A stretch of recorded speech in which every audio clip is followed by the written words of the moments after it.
like USA Powerlifting to USPA, which for everyone watching, if you're not aware, basically the gist of that is here in the United States, we have several different powerlifting federations with small different tweaks between them.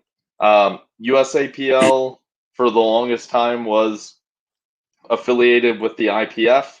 They recently had a split, and now it's Powerlifting America with the IPF. But for all intents and purposes, those two have the same types of rules: stiff bar, 2-hour weigh-in, drug testing protocol, and then USPA has two sides. You can correct me if I say any of this wrong because I'm less familiar with the USPA side.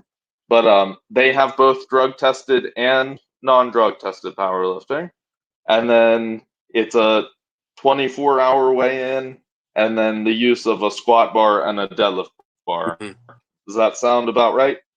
Yeah. So just for the sake of saving, I'm going to try to be as time efficient and chronological with this in my response as possible. So let's start with the USAPL. So I've competed of 6 competitions, 5 of them being with the USAPL. And every single competition I did with them was a fantastic experience. I think that they're a federation that I would recommend for anybody to go join up. You know, we obviously they had some drama there with the IPL and whatnot, and you know, the reason that I shifted to the USPA was one reason and one reason alone, and that was because I was training around like at Grizzlies. Everyone was in the USPA. You know, like I felt like the only lifter that I knew personally that was training in the USAPL, like, you know, friend of mine was you. And, you know, because then you correct me if I'm wrong, but you are now lifting through Powerlifting America. Is that it? Correct. Yeah, because my ultimate goal is competing internationally through the IPF, and so I had to go with Powerlifting America to kind of hunt those goals down. Sure. Well, so I'm like, okay, that's fine. I'd be willing to switch and do a USPA competition.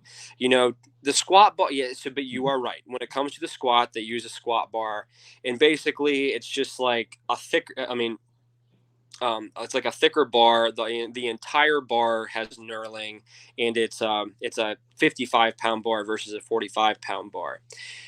I wouldn't go as far as to say that like that gives you some type of crazy advantage on squat.